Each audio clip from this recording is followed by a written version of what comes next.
Você tem vontade de aprender teologia? Tem desejo de se aprofundar na palavra de Deus para ter mais firmeza, segurança na fé e até para poder entender mais do chamado do Senhor para sua vida? E o mais importante, se você quiser realmente saber interpretar corretamente a palavra de Deus, eu tenho um convite para fazer a você. Quero te convidar para conhecer o Bacharel Livre em Teologia do Nascido de Novo. Curso com mais de 80 matérias, mais de 50 bônus exclusivos para você, com todo o material incluso, que vai te levar a ter o seu certificado e a sua credencial de teólogo. Para pregar com sabedoria onde o Senhor te mandar. Para conhecer todos os detalhes do curso, é só clicar em Saiba Mais aqui embaixo.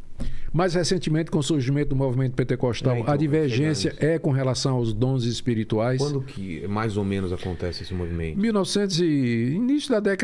Início do século XX, 1906, por aí, na Rua Azusa, nos Estados Unidos, Los Angeles.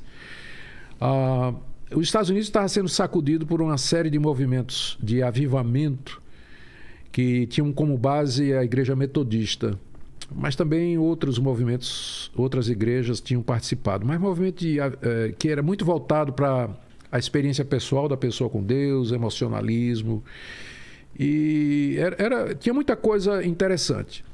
E aí, numa reunião dessas, basicamente de metodistas. Ela é uma ramificação do quê? A Igreja Metodista, ela nasce no grande avivamento da Inglaterra do século XVIII.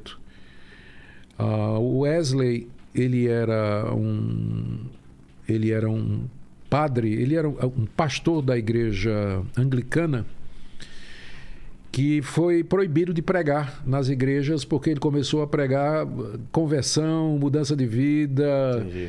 Né? E aí ele foi para as ruas, para as praças pregar, e aí começou um movimento em torno do nome dele, e aí o nome metodismo, porque ele organizava os crentes metodicamente, com uma rotina e uma disciplina, não é? Mas aí... Esse avivamento de 1900... Pronto, 1906, por aí. Teve essa reunião na Rua Azusa de pessoas buscando avivamento espiritual, quando no meio delas, de repente, durante o culto, alguém falou em línguas, começou a falar em línguas, que foi interpretado como sendo aquele dom do dia de Pentecostes e que Deus estava devolvendo esse dom para a igreja, porque até aquele momento ninguém tinha falado em línguas durante o período da história da igreja, a não ser alguns casos isolados de alguns movimentos como os montanistas, ainda nos primórdios da história da igreja. Então, esse grupo dizia que Deus estava devolvendo o dom de línguas para a igreja. Os dons espirituais. Dons espirituais. Restaurando os dons espirituais, não é? Mas também o de profecia? Tudo. Depois eles se dividiram, porque eles disseram todos menos o dos apóstolos. Tanto é que a Assembleia de Deus, que tem origem nesse movimento, ela não aceita apóstolos, que é um dos dons do Novo Testamento. Entendi. Né? Não aceita. Mas aceita os outros, menos esse de apostolado. E foi quando começou o movimento. Dali saíram as principais denominações pentecostais hoje, que creem como os cristãos históricos. A diferença é que eles acham que Deus trouxe de volta aqueles dons que durante esse período, inclusive na Reforma não teve isso. Não teve. Calvino não falava em línguas, Lutero não curava ninguém, não tinha visões, sonhos, profecias, não tinha. Eu sei que isso é uma coisa que divide muita gente, né? No Pentecostes, se aquilo era dali mais para frente ou aquilo era findado lá mesmo, aqueles dons espirituais. Sim. Qual que é a tua leitura sobre aquilo? Eu entendo que a pergunta para mim é outra, que tem a ver com a questão da revelação. Deus se revela, Deus se mostra, Deus fala conosco. No Antigo Testamento, ele falava através de sonhos, visões, profetas, aparições, teofanias, como a sarça ardente, por exemplo, o anjo do Senhor. Certo. Uma vez que Cristo veio e foi a fala final de Deus, porque diz lá a carta aos Hebreus, tendo Deus outrora falado muitas vezes aos nossos pais pelos profetas, nos últimos dias nos falou pelo seu Filho. Então, Cristo é a fala final, última, decisiva de Deus. Não é porque é ele mesmo que veio. Para que sinais se já está ele próprio? Então, a partir da vinda de Cristo e do registro dessa vinda, que são os livros do Novo Testamento, a necessidade de milagres e de revelações e visões cai drasticamente.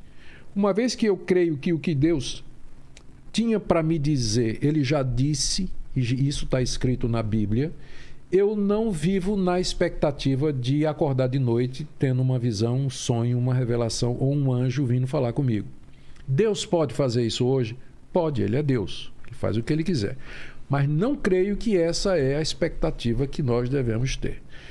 Mas os irmãos da pentecostais, eles entendem, eles falam, narram experiências a respeito disso aí, e eu não sou de... Eu até peço aos irmãos da Assembleia, quando eles vêm me contar algumas experiências, de rapaz, não conte não. Por quê? Porque eles vêm pedir a minha opinião, né? Tá. E às vezes eu vou ser um pouco crítico. Mais cético, né?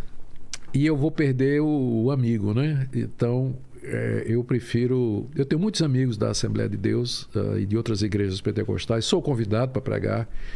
Procuro sempre ser educado, né? Estou na casa dos outros e não falo esses distintivos, né? Que acabam ofendendo ou que são pontos polêmicos, né? Porque eu considero os pentecostais como dentro do cristianismo histórico, porque eles afirmam todas aquelas coisas. Só diferencia. A diferença é a questão dos dons espirituais, que, ao meu ver, não afeta a questão central do Evangelho. Mas então, a questão dos dons... Voltando. É do Pentecostes. Lá do... A minha pergunta é... A minha resposta é...